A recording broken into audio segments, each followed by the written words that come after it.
오늘은 베드로 후서 2장 8절 말씀부터 마지막 절 22절 말씀까지 함께 봉독하시겠습니다. 8절 말씀부터입니다. 9절 말씀부터입니다. 8절에 9절. 주께서 경건한 자는 시험에서 건지실 줄 아시고 불의한 자는 형벌 아래 두어 심판 날까지 지키시며 특별히 육체를 따라 더러운 정욕 가운데서 행하며 주관하는 이를 멸시하는 자들에게는 형벌할 줄 아시느니라. 이들은 당돌하고 자긍하며 떨지 않고 영광 있는 자들을 비방하거니와 더 큰 힘과 능력을 가진 천사들도 주 앞에서 그들을 거슬러 비방하는 고발을 하지 아니하느니라. 그러나 이 사람들은 본래 잡혀 죽기 위하여 난 이성 없는 짐승 같아서 그 알지 못하는 것을 비방하고 그들의 멸망 가운데서 멸망을 당하며 불의의 값으로 불의를 당하며 낮에 즐기고 노는 것을 기쁘게 여기는 자들이니 점과 흠이라 너희와 함께 연애할 때에 그들의 속임수로 즐기고 놀며 음심이 가득한 눈을 가지고 범죄하기를 그치지 아니하고 굳세지 못한 영혼들을 유혹하며 탐욕에 연단된 마음을 가진 자들이니 저주의 자식들이라. 그들의 바른 길을 떠나 미혹되어 부올의 아들 발람의 길을 따르는도다.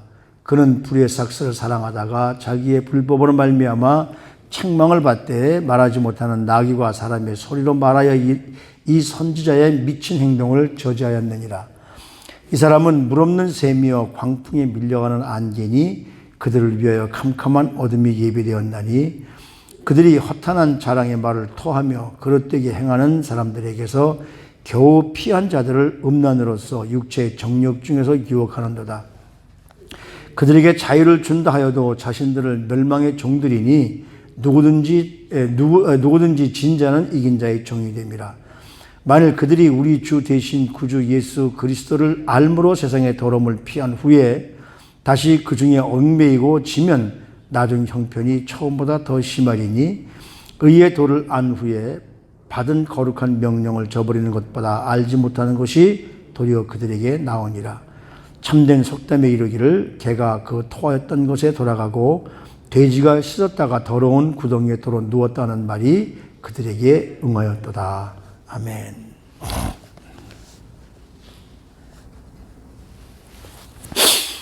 이 베드로 후서는 그 초대교회 당시의 거짓 선지자들, 그 거짓 선지자들에 대한 특징을 오늘 여기서 몇 가지 언급을 합니다. 뭘 언급하느냐면, 첫째는 10절 말씀해 보면 그들은 큰 힘과 능력을 가진 천사들도 주 앞에서 그들을 거스려 비방하는 고발을 하지 아니하였느니라. 다시 말하면 천사들조차도 하나님을 믿는 사람들은 고발하거나 그 비방을 하지 않는다고 합니다. 근데 이들은 어떻습니까? 권세 있는 자들, 비방하는 자들.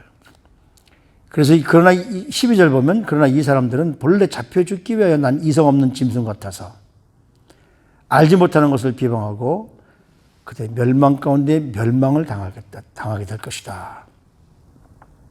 다시 말하면 주님의 권세를 권세를 무시하고 알지 못하는 일들에 대해서 비방을 합니다. 이런 사람들이 어떤 사람들이냐면 거짓 선생들이라는 거죠. 초대교회에 교회 안에 들어와서 다른 복음을 전하며 이 사람들이 어떤 사람들이냐면 그 초대교회에 가장 유행했던 영지주의자들입니다. 지식이 최고다. 육신은 아무것도 아니다. 그러니까 육신은 막 굴려도 된다. 이런 그 잘못된 것을 좀 가르치고 있는 거죠. 두 번째는 뭐냐면 이 사람들은 사리 빈별 없이 막 비방을 쏟아냅니다. 아무나 막 비방하는 거예요. 그래서 여기 뭐라 그러냐면 이성 없는 짐승 같다. 짐승은 어떻습니까? 이성이 없습니다. 생각할 줄 모르고 그냥 아무나 지저대고 자기 주인이 아닌 아무나 오면 아무나 지저대고 으르렁거리고 덤비려고 합니다. 그런 평가를 받는다는 것이죠. 그래서 그들의 마지막 운명은 뭐냐면 짐승처럼 도살당할 수밖에 없다는 것이죠. 왜 그러느냐면 자기 육신의 본능을 따르면서 살기 때문에 그래. 하나님의 말씀대로 사는 것이 아니라. 그래서 대중 앞에 서서 남들을 비방하는 것을 전혀 부끄럽게 여기지 않습니다. 세 번째 사람들은 어떤 사람들이냐면 불의의 값으로 13절 불의의 값으로 불의를 당하며 낮에 즐기고 노는 것을 기쁘게 여기는 자들이니 이런 사람들이 어떤 사람들이냐면 점 있고 흠 있는 사람들이라는 것이죠. 그래서 사람들을 속임수로 사람들을 넘어뜨리는 사람들. 다시 말하면 믿음이 적고 견고하지 못한 사람들을 유혹해서 그들의 마음을 유혹하고 그래서 하나님의 몸된 교회를 흠있게 만드는 사람들. 그런 사람들 때문에 교회가 욕을 먹잖아요. 그러니까 그런 사람 때문에 하나님의 교회가 흠 있는 모습으로 비춰지게 됩니다. 그러니까 이런 사람들은 어떤 사람들이냐면 14절 말씀에 보면 음심이 가득한 눈을 가지고 범죄를 그치지 아니하고 그러니까 이런 사람들은 어떤 사람들이냐면 세상 것을 바라보기 때문에 교회에서 구별되게 살아라. 하나님이 내가 거룩하니 너희도 거룩해라. 이런 말보다는 세상 사람들을 쫓아서 사람들을 볼 때에 특히 남녀 간의 관계. 요즘에는 이 팬데믹 때문에 교회가 많이 모이지 못하니까 이렇지만은 교회가 많이 모이고 할 때 제일 많이 이 남녀 간에 좋지 못한 일이 일어나는 것이 성가대였다고 그래요. 그러니 교회에서 그런 일들이 일어나니 얼마나 그것이 망신스럽습니까?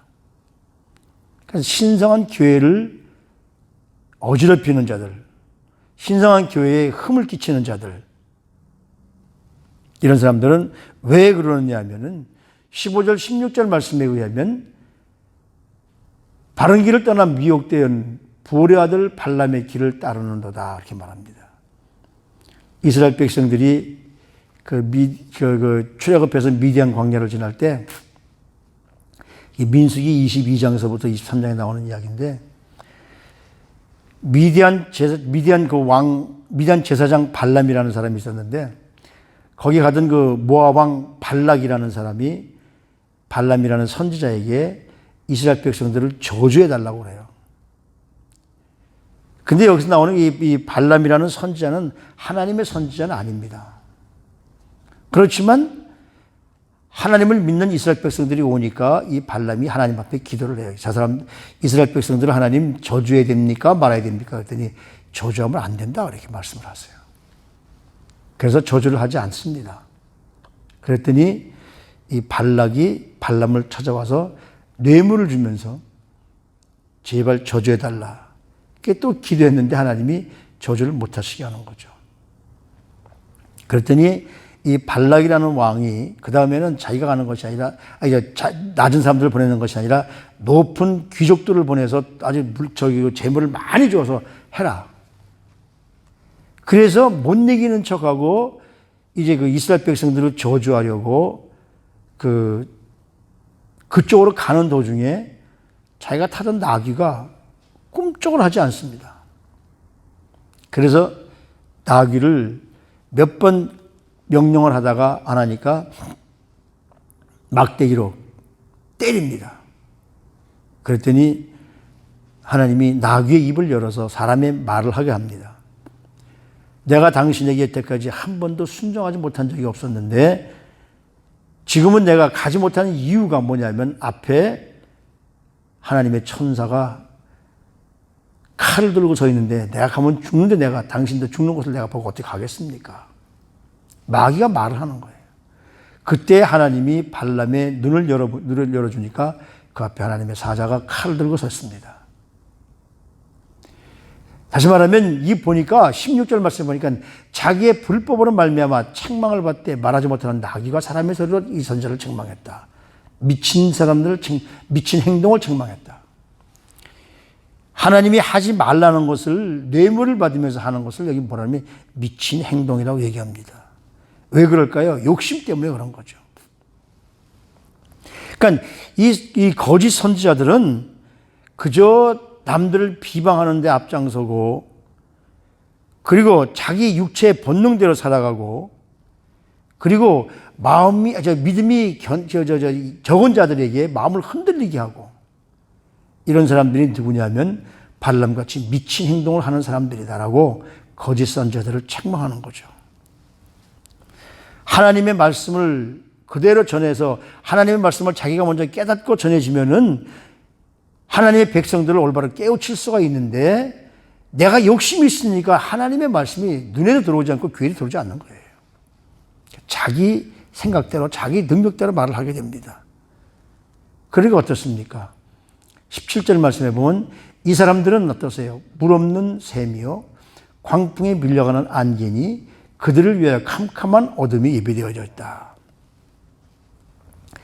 죄가 우리에게 주는 것은 결국은 공허함밖에 아무것도 없다는 것이죠. 죄의 유혹은 우리를 정욕과 욕망의 노예로 끌어들여 버리고 맙니다. 그래서 그 거짓 선생들을 이 베드로 사도가 뭐라 얘기하느냐 하면요, 물 없는 샘처럼 사람들에게 갈증을 해소시킬 수 없다는 것이죠. 왜 예배당에 나옵니까? 왜 교회에 옵니까? 왜 예수님을 믿으려고 합니까? 무언가 갈증을 채우고 영혼이 변하기 위해서 나오는데, 거짓 선생들은 아무리 하나님 말씀을 전파해봐야 그것 가지고 우리 영혼의 갈증을 해소할 수 없다는 이야기죠. 뿐만 아니라 여기 뭐라고 그럽니까? 그 사람은 광풍에 밀려가는 안개니, 아무리 안개가 짙게 써 있어도 햇빛이 나거나 바람이 불면 안개는 그냥 물러가 버리고 맙니다. 흔적도 없이 사라진다는 것이죠. 그러니까 이런 사람들은 음란으로서 육체의 정욕을 유혹하는 사람들로서, 이런 사람들은 캄캄한 데 갈 수밖에 없다. 그리고 그런 사람들은 어떤 사람들이냐면 하나님의 말씀을 전하는 것이 아니라 18절에 보면 허탄한 자랑의 말을 토하며 그릇되게 행하는 사람들에게, 그러니까 하나님의 말씀을 전하는 사람들은 자기 자랑을 해서는 안 된다는 것이죠. 헛된 일 할 것이 아니라 정말 있는 대로 해야 된다는 겁니다. 그러니까 어떻게 됩니까? 결과적으로는 자기가 잘못한 것 때문에 자기의 응분의 대가를 받게 된다는 겁니다. 어쩔 수 없습니다. 사람들을, 가난 영혼에게 목마름을 해결해주고 그렇게 해야 되는데, 그렇지 못하다 보니까 자기가 한 일 때문에 어두움이 예비되어져 있다, 멸망할 수밖에 없다. 그러니까 그들은 자유를 준다 하여도 자신들은 멸망의 종들이니 누구든지 진자는 이긴 자의 종이 됩니다. 정말 이 땅에 사는 동안에 자기 스스로도 하지 못하면서 계속 불만과 불평, 비방을 하다 보면 결국은 불만과 불평의 비방이 자기에게로 올 수밖에 없다는 이야기죠. 이처럼 심각하게 됩니다. 그런 사람들이 어떻게 되느냐면 20절 말씀해 보니까 만일 그들이 우리 주 대신 구주 예수 그리스도를 알므로 세상의 더러움을 피한 후에 어쩌다가 말씀을 통해서 예수님을 깨닫긴 깨달았습니다. 그런데 예수 믿는 것보다, 예수 믿고 깨달은 것보다 과거에 자기 삶이 더 좋다고 돌아가게 되면 어떻게 됩니까? 나중 형편이 처음보다 더 심했다. 제가 마태복음 몇 장인지 확실히 지금 갑자기 기억은 안 나지만은, 우리 주님이 오셔서 우리 속에 있는 더러운 것들을 내쫓아 주시면 우리가 깨끗해집니다. 그러면 그 깨끗해진 속에 성령님을 모셔드려야 되는데 성령님을 모셔드리지 않으니까 그 다음에 어떻습니까? 쫓겨났던 마귀가 돌아와서 보니까 아무도 없거든요. 성령님이 계시면 못 들어오는데. 그러니까 거기에 들어오는데 그냥 저 혼자 들어오는 것이 아니라 자기 친구 7마귀를 더 데리고 오니까 처음 형편이 나중 형편보다 더 심해졌더라. 바로 그런 의미입니다. 그래서 21절에 보면 의의 도를 안 후에 받은 거룩한 명령을 저버리는 것보다 알지 못하는 것이 도리어 그들에게 낫다. 한 마리 마귀가 들어와 있는 것이 7마리 마귀가 들어와 있는 것보다는 낫다라고. 다시 말하면 복음을 받아들이는 사람들이 타락하게 되면 복음을 받기 전서보다 더 타락한다는 거예요. 쉽게 얘기하면요, 그 술, 담배에 찌든 사람들이 예수 믿고 나와서 참 술, 담배를 끊을 때가 있습니다. 근데 어쩌다가 어떤 유혹에 빠져가지고 술, 담배를 입에 대기 시작하면 그 전에 하던 것보다 더 많이 하게 돼요. 담배를 끊는 사람들을 얘기를 이렇게 들어보면 담배를 끊는다고 했다가 뭐 2, 3일, 보통 작심 3일이라고 그러는데 3, 4일은 갑니다. 어떻게. 그러다가 그 다음에 다시 입에 대면 그 전보다 더 많이 피게 되고. 술도 마찬가지죠. 그것이 바로 우리 인간의 모습이거든요. 이처럼 이단에 빠진 사람들은 참으로 우리가 표현하기 힘들 정도로 심각하게 빠지게 됩니다. 여기에 빠지지 않도록 늘 조심해야 되죠. 하나님의 은혜를 맛본 우리 그리스도인들은 언제나 말씀과 기도로 우리의 마음을 다스리고 이단적인 가르침이나 궤변에 넘어가지 말아야 될 줄로 압니다. 그러기 위해서 뭐라고 그럽니까? 베드로 사도가 마지막 때가 됐으니까 근신하고 깨어서 기도하고 하나님 말씀에 가까이 해라. 이것이 바로 우리가 가져야 될 거거든요. 그래서 여기 마지막에 보면 뭐라 하면 참된 석담에 이르기를 개가 그 토하였던 곳에 들어가고 돼지가 씻었다가 더러운 구덩이에 들어 누웠다는 말이 그들에게 응하였도다. 절대로 사람들은 자기 토했던 것을 먹지 않습니다. 그러나 개들은 먹어요. 돼지를 아무리 씻겨놔도 그 더러운 곳에 들어가면 어떻습니까? 처음보다 더 더러워지죠. 우리 인간의 영혼이 정말 욕심 때문에 아주 탐스러운 그 욕심의 독소가 우리 영혼을 망가뜨리게 만듭니다. 제임스 킨이라는 분이 쓴 시가 있는데 그 제목이 뭐냐면 마음의 추위입니다. The Cold Within이라는 마음의 시인데 그 시 내용을 잘 각색해 보면 이렇습니다. 여섯 사람이 우연히 어떤 그 춥고 어두운데 아주 춥고 어두운 데에 갇혀서 거기를 이제 며칠이 지나야 나오게 되는데 하룻밤을 지나야 나오게 된다고 합시다. 하룻밤이 지나야 나오게 되는데 6명이서 모닥불을 하나 펴놓고 거기서 추우니까 모닥불이 있어야 삽니다. 모닥불이 꺼지면 얼어 죽을 수밖에 없는 그런 추위와 캄캄한 데인데 거기서 모닥불을 피우는데 같이 6명이 앉아서 쭈그리고 앉아서 있는데 6사람 모두가 다 손에 뭘 들고 있냐면 커다란 지팡이를 하나씩 들고 있어요. 지팡이를. 근데 밤에 시간이 지나니까 모닥불이 꺼지기 시작합니다. 사그라들기 시작하는 거죠. 이때 지팡이를 의지한 한 여자입니다. 여자가 지팡이를 꽉 쥡니다. 한 사람씩 이렇게 넣어서 그 불을 조금이라도 피우면 밤새도록 피우면 6명의 지팡이 가지면 좀 견딜 수 있을 텐데 그러면서 꽉 쥐면서 뭐라고 그러냐면 그 6명 가운데 한 사람 흑인이 한 사람이 있었는데 내가 지팡이를 태워서 흑인을 따뜻하게 해준다는 것은 있을 수 없는 일이다. 지팡이를 꽉 쥐고 있습니다. 두 번째 사람은 그건 교회 다니는 사람인데 남들에게 베풀어야 한다는 말은 내가 이제 여기를 탈출하게 되면 그때 교회 가서 그때가 실천하면 됐지 지금은 아니다.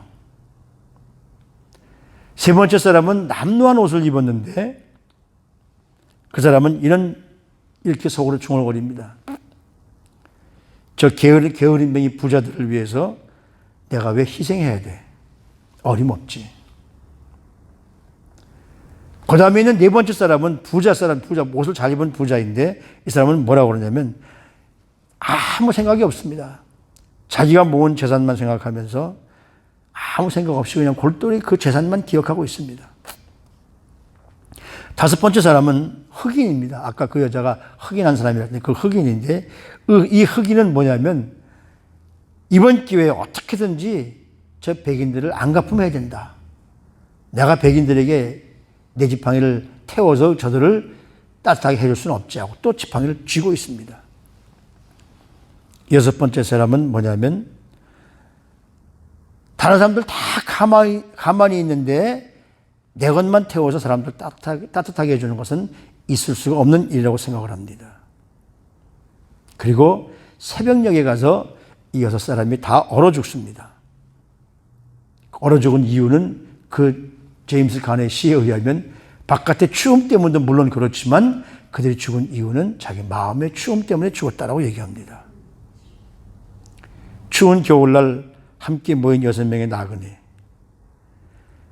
그들은 사실 그 불어오는 한기를 극복할 수 있는 방법도 있고 극복할 수 있는 재료도 있었어요.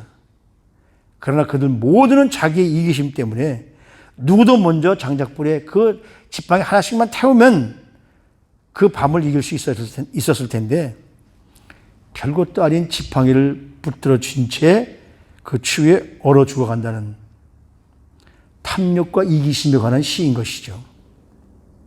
그 결과는 뭡니까?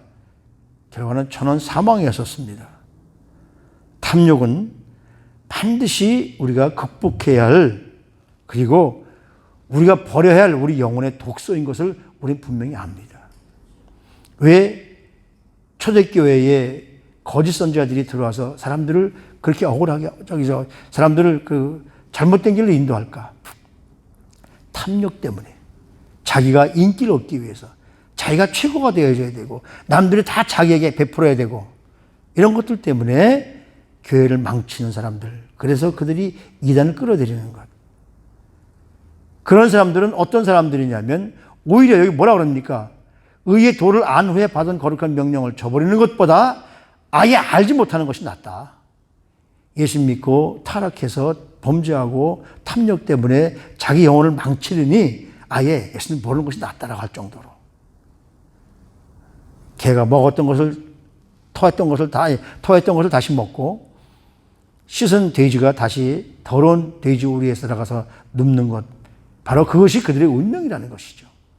우리는 바로 이런 모습에서 벗어나야 될 줄 압니다. 탐욕에서 벗어나고 우리 영혼의 독소에서 벗어나서 정말 하나님 앞에 하나님이 같이 인정받는 사랑하는 성도님들의 삶이 되시기를 주님의 이름으로 부탁을 드립니다. 하나님, 우리의 삶 속에서 우리의 영혼의 독소를 제하여 주시옵소서. 헛된 가르침이 우리의 길을 잃고 멸망의 길로 인도하게 됩니다. 헛된 욕망 때문에 가르침도 잊어버린 채 자기 욕심 때문에 욕심에 갇혀서 하나님의 은혜를 저버리는 일들이 얼마나 비일비재합니까? 하나님, 다시 한번 주님을 붙잡고 우리의 모든 욕망을 내려놓고 참된 진리로 우리 주님을 따라갈 수 있는 정말 겸손한 성도님들 될 수 있도록 우리들을 축복해 주시옵소서. 참 힘들고 어려운 때입니다. 하나님, 우리 사랑하는 성도님들 붙들어 주지 아니하면 우리도 그 욕심에 넘어갈 수밖에 없습니다. 탐욕에 넘어갈 수밖에 없습니다. 우리 하나님의 말씀을 늘 붙들고 이 마지막 때에 근신하고 깨어서 기도하며 하나님의 말씀대로 살아가는 사랑하는 성도님들이 되어줄 수 있도록 우리 사랑하는 성도님들을 한 분 한 분을 축복해 주시고 붙들어 주시고 그들의 영혼을 주님께서 붙들어 주시옵소서. 그래서 날마다 승리하며 살아갈 수 있도록 도와주시옵시기를 간절히 바라옵고 존귀하시는 우리 구주 예수 그리스도 이름으로 감사하며 기도드리옵나이다. 아멘.